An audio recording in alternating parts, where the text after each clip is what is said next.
Tignan nyo tong ibon na to. Naliligo siya. Ay, lumipad.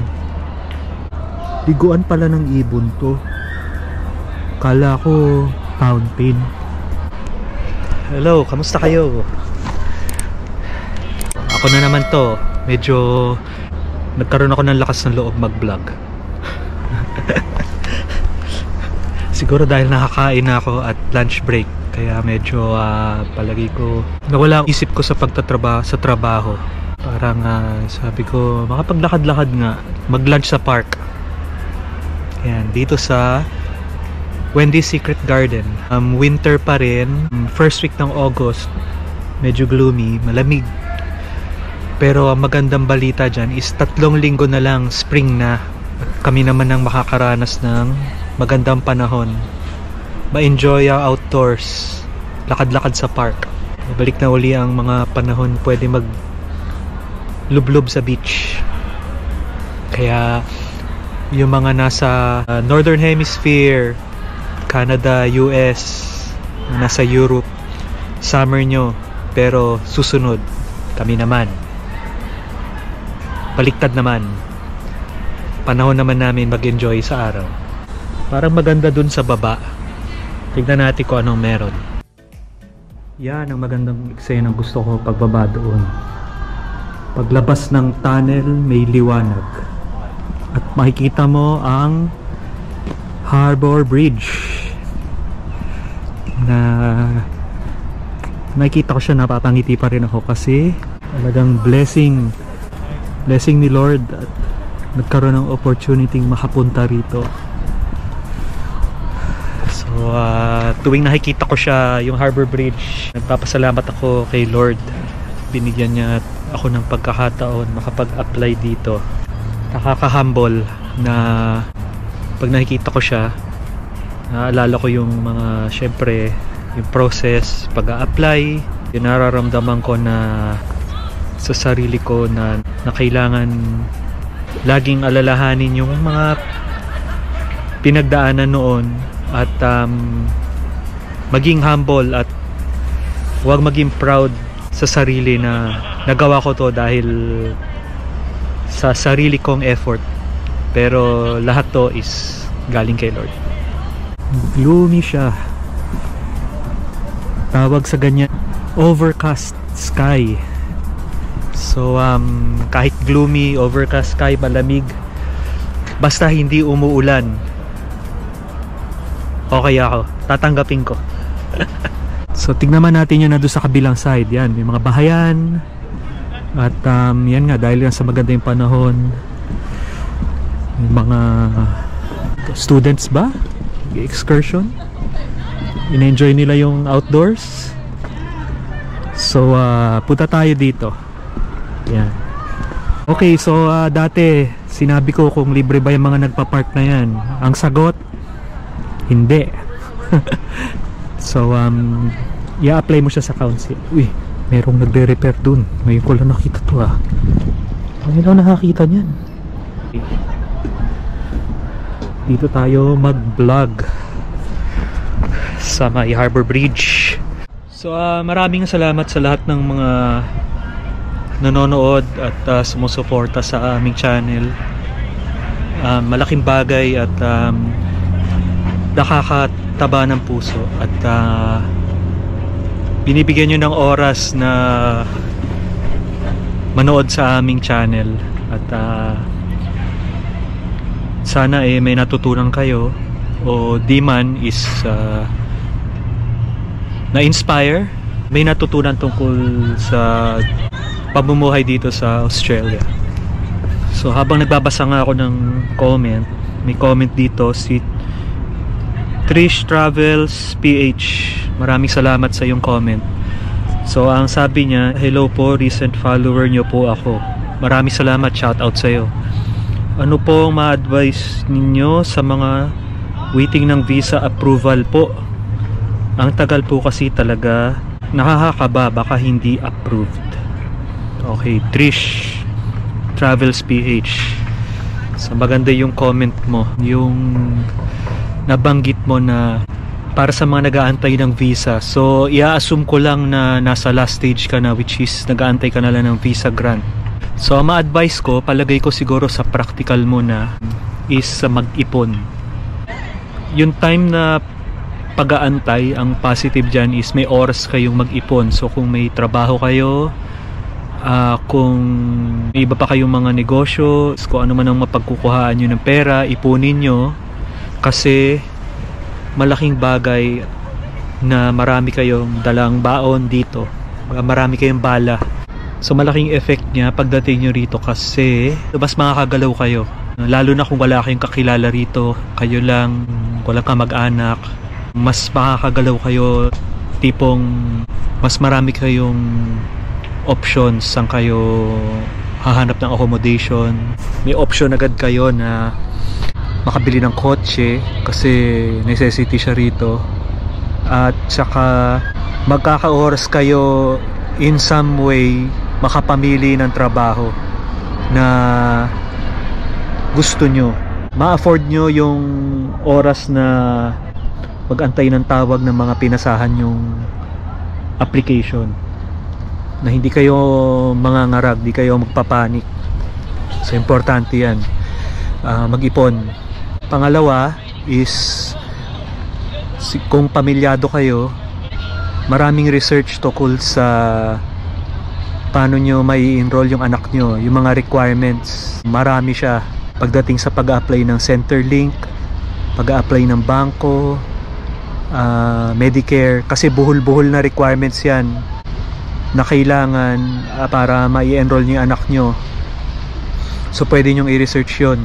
Doon naman sa single or couple, pwede nyong alamin kung ano yung mga requirement doon nga sa nabanggit ko, paano mag-apply ng Centerlink, Medicare,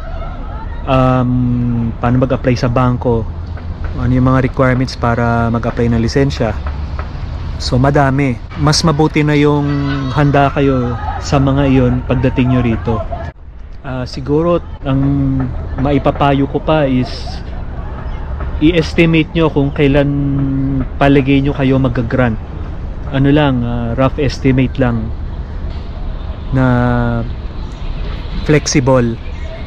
Kaya ako nasabi yun para mapagplanuhan nyo kung pagkakuha nyo ng grant is gaano katagal kayo yung inyong notice para mag-resign, gaano katagal yung ibang mga notices nyo, may kailangan kayong ipaputol, ipatransfer sa pangalan nyo, kung may mga kailangan kayong ibenta, kung may kailangan kayong isettle. So i-estimate nyo siya. At the same time, makakapagplano rin kayo kung kailan kayo bibili ng ticket, kasi mas biglaan ang booking nyo, mas mahal. So malaking bagay na merong kayo roughly na timetable kung kailan. So maipapayo ko rin is yung inyong logistics, ibig sabihin yung mga maleta, mga dadalhin nyo. Pwede nyo na rin simula kayo mag-impake, or kung may nirerentahan kayo ngayon, magsimula nyo ng i-clear out yung mga gusto nyong ibenta, gusto nyong i-donate, kung saan nyo itatago. So habang nag-aantay kayo, hindi kayo namamadali na biglang ang dami nyo palang gamit na kailangan kundi man ipamigay o maibenta. So pwede nyo rin na planuhin kung saan kayo magde-depart papunta rito. Ibig ko sabihin doon, sa case namin, pinili namin sa Singapore manggaling papunta rito kasi iniiwasan namin yung PIDOS. So yung PIDOS, requirement siya ng government, seminar siya na kailangan yung attendan kung lalabas kayo galing Pilipinas. Hindi ko na maalala yung process, binasa ko lang siya dati, pero ang pagkakaalala ko ay konti lang yung slots para makapag-book ka ng timing. So i-consider nyo rin yung seminar na yan kasi hindi kayo makakalabas ng Philippines kung wala kayo ng sticker na paki-comment nyo na lang kung saan ba ilalagay yung sticker, o sticker pa ba siya ngayon o print out na lang na ipapakita sa immigration bago umalis sa atin. Yan, medyo brief lang na advice, yung mga practical na magagawa nyo. Napakadami habang nag-aantay ng inyong visa grant. Ngayon naman, pagdating sa attitude o paano nyo i-handle, depende tayo ng sitwasyon. May iba gusto na kaagad makuha yung grant, siguro para makapagsimula na kaagad dito. May iba gustong-gusto nang umalis sa trabaho nila, nagtitiis na lang, talagang kalbaryo na siguro at inaantay na lang na makapunta rito. Yung maipapayo ko, madaling sabihin ng iba, darating yan, ganyan, pero wala kasi sila sa sitwasyon. So pag nasabihan kayo ng ganoon, palagay ko i-appreciate nyo na lang, pero palagay ko manggagaling yun sa sarili nyo eh. Nabanggit mo nga, Trish, na nakakaba kasi ang tagal, baka hindi approve. So doon pa lang, number one, palagay ko dapat hindi sa inyo manggaling yung negative. So ang may advice ko sa ganun is kailangan tulungan natin sarili natin, huwag sa atin manggaling yun. Siguro kung makakatulong ay kahit saan namang document, walang nakalagay na pag nag-antay ka na matagal hindi approve. So doon pa lang. Pangalawa is sa lahat ng kakilala ko, kahit sa amin, once umabot ka sa stage na nag-aantay ka na lang ng visa grant, 99% approve na yan kasi nakapagbayad ka na. Kung lahat ng requirements mo is totoo, consistent, wala kang dapat ikakaba na hindi siya magagrant. Palagi ko iba rin yung sitwasyon ng nag-agency. Kasi pagka nag-agency ka, nasa kamay ng agent kung kailan ka ino-notify. Palagi ko nakakadagdag yun sa stress ng pag-aantay. Kumpara sa pag nag-DIY ka, ora-orada pwede mong i-check yung email mo kung meron na ba. Pero ang mga katulong dyan na natutunan ko, sa lahat na nag-a-apply, natuto nyong i-enjoy yung moment at mahanap yung peace ba. Ibig ko sabihin ng peace ay kahit na nasa hindi kayo magandang sitwasyon or nag-aantay kayo, yung inyong kalooban is kalma lang kayo, na eventually lahat yan masusort out at matatanggap nyo rin yung grant. So isi-share ko lang personally ang mga natutunan ko sa pag-aantay ng grant.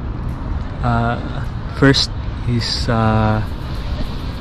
yung faith sa word ni God, He will provide. Antayin natin siya ang mag-deliver.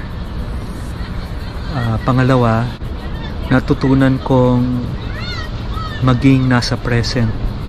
Ibig ko sabihin, in-enjoy ko yung day by day na noon na nag-aantay na nasa Singapore. In-enjoy ko yung Singapore, in-enjoy ko yung mga pagkain, in-enjoy ko yung mga ka-opisina ko, in-enjoy ko yung mga routine na ginagawa ko sa Singapore kasi alam ko pag nag-grant ako, naiiwan ko na lahat to. At ayaw kong isipin sa likod ng utak ko na sana ginawa ko pa to o ganyan. So natutunan kong i-enjoy yung present at yung moment. Pangatlo is natutunan kong magplano sa hinaharap. Ibig sabihin, may oras akong mag-isip kung ano yung mga steps na gagawin ko once na makuha ko yung visa grant.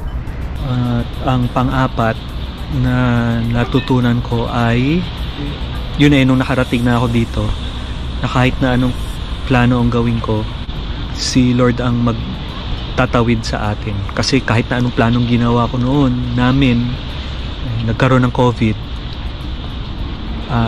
kailangan hindi tayo mapaghinaan ng loob. So sana may natutunan kayo dito sa pag-share ko. Ito, Sydney Harbour Bridge. Yan, mga bahay, ganda, mahal niyan. Birthday pala yun. Maraming salamat po uli sa inyong panonood at na-appreciate namin ang inyong suporta. At sa mga comment nyo. Maraming salamat din po. At kita-kita uli tayo sa susunod. Ingat kayo dyan. Ito lang talagang pataas na to, ang pahirap eh. Ubus agad yung kinain ko. Gutom na ako.